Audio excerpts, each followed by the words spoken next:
Legendary actress Sridevi చివరి cinema ma'am sequel పట్టాలెక్కిందా? Ma'am 2లో Janhvi sister ఖుషీ కపూర్ నటించబోతోందా? బోనీ కపూర్ పంచుకున్న లేటెస్ట్ అప్డేట్ ఏంటి?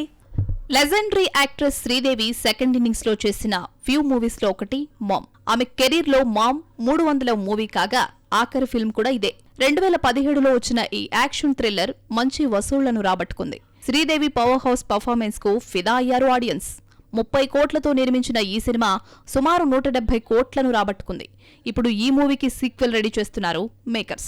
ఎప్పటినుండో మామ్ 2 సీక్వెల్ ఉంటుందని, అందులో ఖుషీ నటించబోతోందని చెప్తూ వస్తున్న బోనీ కపూర్ లేటెస్ట్ గా ఓ అప్డేట్ పంచుకున్నారు. మామ్ సీక్వెల్ షూటింగ్ జరుపుకుంటోందని చెప్పారు బోనీ. ప్రస్తుతం నోయిడాలో సన్నివేశాలు చిత్రీకరిస్తున్నారు. Jisshu Sengupta, Karishma Tanna main lead role చేస్తూ ఉండగా ఖుషీ కూడా కీ రోల్ చేయబోతోందని సమాచారం. ఇక తొలి సినిమాకు కథ అందించిన గిరీష్ కోహ్లీ సీక్వెల్ కు దర్శకుడుగా వ్యవహరిస్తున్నాడు. అక్షయ్ పూరితో కలిసి నిర్మిస్తున్నాడు బోనీ కపూర్. ఇప్పటి వరకు హిట్టేలేని ఖుషీ కపూర్ కు మామ్ సీక్వెల్ సక్సెస్ అందిస్తుందా?